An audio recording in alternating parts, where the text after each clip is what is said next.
Hi guys, welcome back to another money talk video. Today we are talking saving money.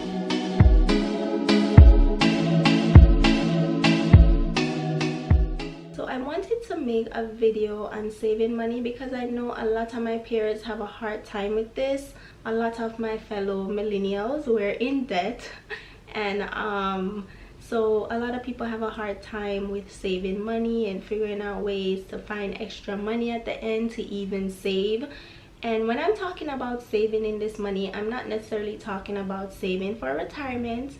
I will make a video on that too, but I'm just talking about just saving money in general. Whether you're just trying to save for something like just being able to pay your bills at the end of the month, because I don't know if you noticed, there's a lot of people who at the end of the month are on the negative, and what that means is they don't have enough income coming in to cover their expenses. So this video would be especially helpful for people like that, but also people who are trying to save for a house or a vacation, or save enough money so that they have extra money at the end of the month to put into retirement, or whatever you're trying to save for, investments, paying off debt, wherever you're trying to find ways to have extra money at the end of the month.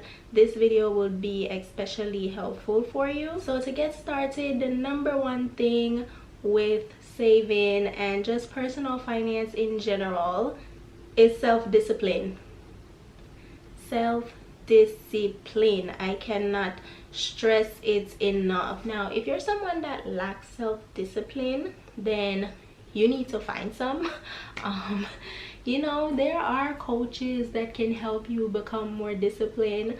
So if you want to get one of those coaches, self-discipline is everything. If you don't have that, especially as it pertains to money, there's no way you're going to be meeting your goals financially, because it takes discipline to be able to say at the end of the month, when you see that extra money, like, no, I'm not gonna use it on going out to the club, or I'm not gonna use it and spend it on material things that I really don't need. I'm not gonna use it and spend it on just dumb stuff. You feel me? So you have to be able to have discipline to say no to certain things. If you want to be able to get on the right path financially, you have to be willing to say no. If you're not able to have that discipline to know, okay, this is what I set my goal to be, and so this is the plan that I'm following, then there's no way that this video is gonna help you. Because even if you follow all the steps with this video, if you don't have any kind of discipline, at the end of the day, you're still going to end up back where you started. So that's the number one thing you have to get, if you don't already have it, is self-discipline. Once you have that self-discipline, now my tips can help you. And the first thing is you have to get on a budget. You have to get on a budget, you guys. Whenever I make these little money talk videos, you always hear me telling you to get on a budget, especially when it comes to saving money, because you need to be able to see where you can save more money, where you can cut some expenses. The only way you're able to do that is by tracking it with a written budget. And the reason I say a written budget is because it would be very hard to tell what you're bringing in exactly and what you're bringing out exactly without having that written budget, unless you're some type of math genius, which I doubt that if you're watching watching my video that's the case. So get on a written budget. I will link my budgeting video below. It will really help you. There's apps that can help you track your expenses for you. So I'll link that down below. Now, after you've gotten on a budget and you're able to track and see what money you have coming in, what money you have going out, the next thing you want to do is cut some expenses. You want to cut some expenses. So if you're spending too much money on entertainment, on food, on going out, maybe you can cut some insurance, maybe you can cut down your cable and internet bill, maybe you can even cut down some utilities by not using them so much.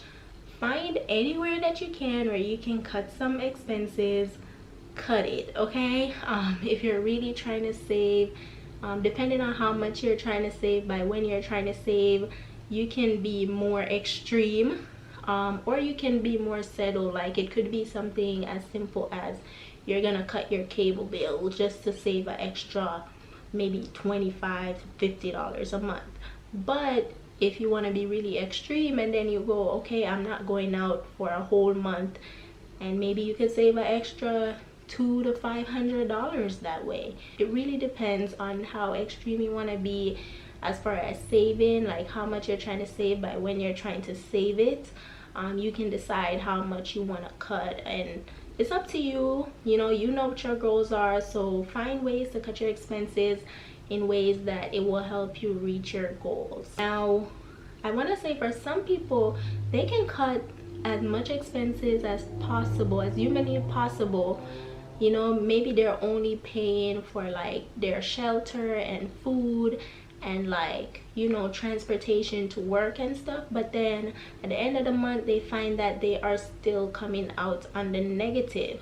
Now at that point, some people don't like to insert this point when it comes to saving and stuff like that. You know, they're always telling you to cut expenses, but at some point there's only but so much expenses that you can cut, and at that point you need to increase your income. You need to find ways to increase your income. Now that might mean you have to leave the job that you're currently at and find a higher paying job, or you can add on additional jobs. Whatever the case may be, whether you want to add on jobs, maybe you want to start a business on the side, whatever you have to do. You know, I work part-time jobs even though my full-time job is enough to cover all my expenses and still save a little bit of money.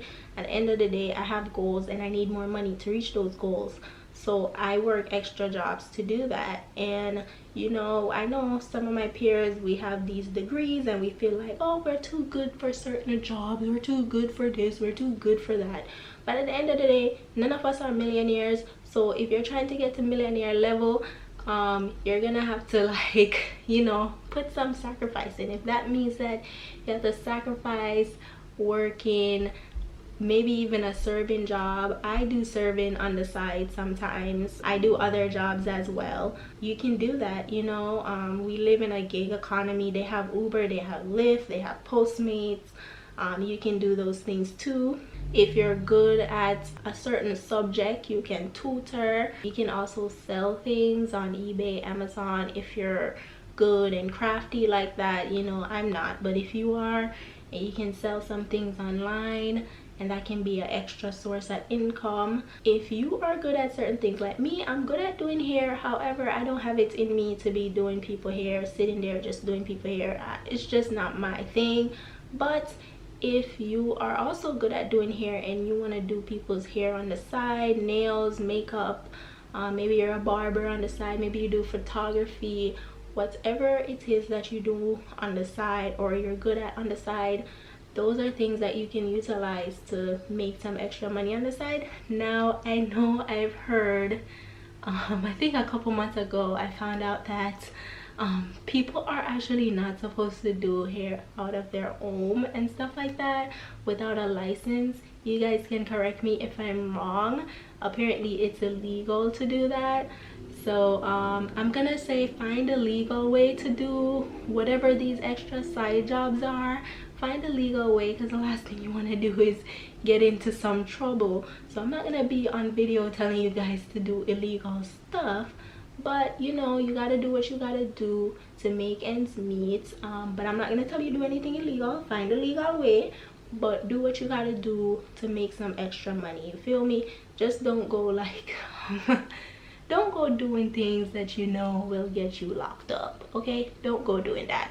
My personal belief is that as long as you're not doing anything to harm anybody, like for example, like a drug dealer giving a junkie more drugs, like to me that's like harming people.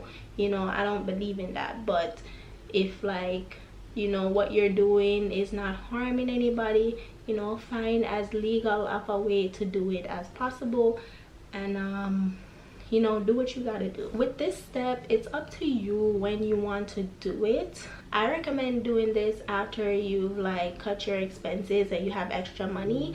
But let's say you've cut your expenses and you find that you don't have extra money and you still have to, you know, get these extra jobs to have extra money.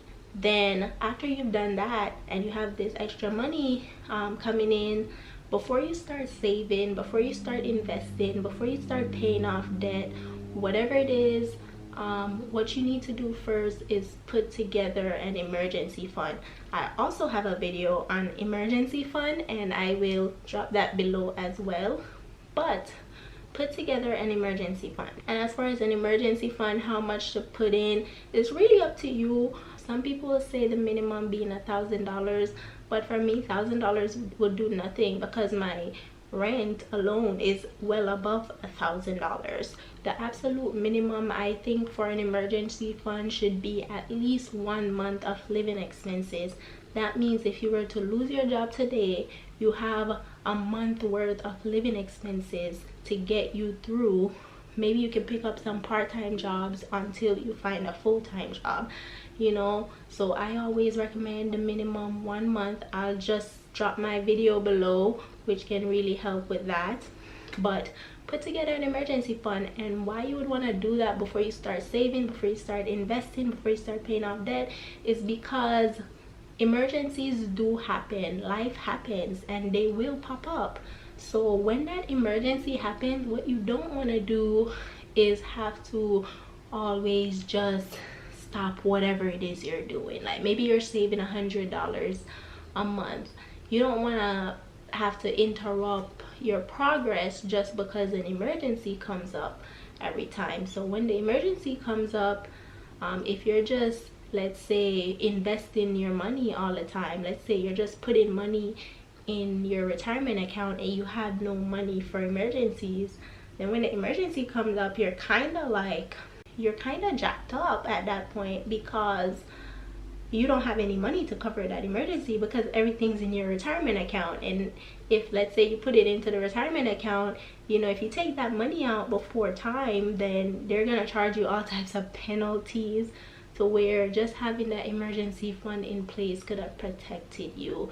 And even if you're just investing the money, you still want to have that emergency fund so that, you know, once you're investing, you don't have to be pulling out your money all the time just because something pops up. So put that emergency fund in place before you go into saving, before you go into paying off debt or investing or saving for retirement. Make putting together an emergency fund your first priority, and then you start doing all the other stuff. It will just give you a peace of mind to know that when stuff goes left, you still have enough to cover some bills. Now after you've created that extra income and you find that at the end of the month now you have this extra money and you want to save towards certain things, maybe for someone who is, let's say, trying to just be able to cover their bills, maybe for you it would be as simple as now you can cover your bills and you have an extra couple $100 a month. Now you're trying to find where to put it. Now there's several things you can do with your extra money. You can invest it, you can put money into a retirement savings. I don't really call that investing, even though like when you retire you're gonna get that money, right? It is investing in yourself in a sense, but at the end of the day, that's not money that you're gonna be seeing right now if you're like young like me and you're 25. You know, if you're trying to, you know, make sure that your future is secure, then of course you might want to put, you would want to put some of that money into a retirement savings. And then if you're trying to save for like vacations or a house or whatever, maybe you want to buy you a new car and stuff like that, if you're trying to save for those things, then you want to find a way to put that money away and don't touch it. So and this is where it becomes really hard, you know, the whole getting on a budget. It's tough for some people, but once you get in the groove of it, it becomes easy. You know, increasing your income in this gig economy is not that hard. So those things are not so hard, but when it comes to saving the actual money that you get on the end, that's where a lot of people have a difficult time. So they'll have the extra money, but then they go spending it on stuff that they really don't need. That's what we're not gonna do. We're not gonna be spending money on stuff that you don't need. Now if you've gone through these steps and you find that you're really not there with your self-discipline to where you can actually not touch the money if you put it into an account, then maybe you have a trustworthy person that you feel like you can give the money to and they won't spend it. They will actually save it for you. I don't trust nobody that much with my money, but you know, if you trust somebody that much with your money and you feel like if you keep it it's gonna go away, then you can give them it to save for you. Just be careful with those things, you know. Just make sure that if that's something that you're doing, you really trust this person. And then the other thing that you can do is create a total separate savings account. So my savings account is not in the same as my regular check-ins account. I have a total separate savings account, and I'm not even talking about like retirement savings account. That's even separate from my regular savings, you know. So you can actually do a separate bank. So like for online banks, you can use Ali Bank. I use that. Or you can use a credit union. You can put the money in a money market account. Some people like to do CDs, but you know, I mean, I guess if you're not gonna ever touch the money anytime soon, CDs are okay. But do note that that's not really investing. Like, you might get some extra dollars, but it's not investing. If investing is what you're trying to do, CDs are not it. So you can put money aside in whatever the case may be that you feel like you won't be touching it. Especially if you're trying to save for something like a house, you would want to put the money somewhere that you know, like, you're not gonna touch it. This is just for your house. You're not gonna touch it. It's over there. It's done. But it's just very important, like, even for me, and I'm very self-disciplined, for me to be able to like really save as much as I want to or as I can, then I like to put my savings in a separate account. Because I find that when I was saving in the bank where my regular check-ins is, it was a lot easier to touch that money. Good thing is I am very disciplined, but even when you are very disciplined, it's just sometimes better to just not see that money. I mean, of course you still want to check on your money occasionally to make sure that, you know, it's there, because banks be doing funny stuff sometimes. But you know, if it's in that separate account, it's just less likely that you will touch it. So this is just an extended tip, if you want to call it that. So one thing I want to say is, if you're really trying to save money and you're really trying to cut your spending as much as possible, use cash or use a debit card. And the reason I say this is because with a credit card, you're way more likely to overspend. Credit card spending can be so dangerous, so it's just better to use cash or a debit card when you're really trying to save money, especially if you're one of those bad spenders. Credit cards are not good for you. They're not your friend, because they'll make you think that you have money that you don't. Me personally, I've never thought that credit card money is my money or anything, but like last month, for example, when I was moving in and stuff like that, I was purchasing stuff for my room. I had set a budget in the beginning of the month, but then I wasn't tracking it like I normally do because I had a lot going on in August, so I couldn't really this is the negatives of me doing my budgets manually.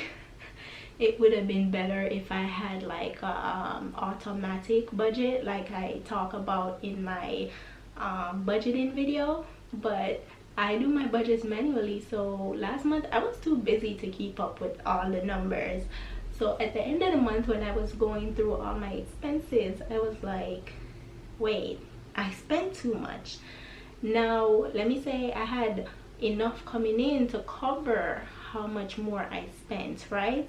But I realized, I was like, wait, I like overspent like $500. For some people that would put you in the negatives. For me, it just meant that I had less money to save, but it made me realize like credit card spending can be so dangerous if you're not paying attention. Even debit card spending, because even if I was using my debit card, it would have been the same result in a sense. So a lot of times it's just better to like use cash. You can do like one of those envelope systems. I've never personally done that, but I'll make a video on how to do it. I just want you guys to understand the dangers of credit card spending if you're not careful. So those are my tips for savings. I know it can be very difficult. It takes a lot of discipline. You might have to work extra jobs. Don't feel embarrassed that you have to work extra jobs. Don't make anyone make you feel like just because you have a degree you can't work an extra job. I'm telling you, I have a degree, I can pay my bills with my full-time job, and I still work extra jobs on the side. You know, sometimes people are like, oh my god, it just seems like you always have money, like how is that, why is that? Really, it just takes a lot of discipline, and then it also just takes sacrifices. People don't see the sacrifices that you take, they just see that the results, right? So it takes sacrifice, it takes discipline to be able to be financially stable. It doesn't matter how much you make. It's very easy to overspend in this world that we live in, because everything is about for some people everything is about just trying to show off and show that you have more than the next person. For me, I'm not trying to show that I have more than nobody. If you have more than me, no problem, give me some of what you have, or show me how to get some of what you have, because I'm not trying to prove that I have more than anybody, because I don't. I'm not trying to impress anybody but myself. So it just takes having that mentality to be able to have extra money at the end. You know, saving money, to me it's not hard. It just really takes a lot of discipline after you've gone through, you know, cutting down your expenses and bringing in more money. Then it's really just about discipline. And once you can conquer those things, saving money will be so easy, and you know, everything will work out. You'll get to where you're trying to go. It will take time, but as long as you're taking those baby steps and you're working towards it and you're doing your best, then that's all that you can do, and you can be proud of yourself. So I hope this video helped, you know, anyone who's trying to save. You know, maybe you're just trying to make ends meet, or maybe you're trying to save for things like house and investing and stuff like that. Whatever it is that you're trying to do, I really hope that this video helped. You know, you guys can let me know in the comments if you have any questions. And as always, I want to thank you guys once more for watching, and I will see you in my next video.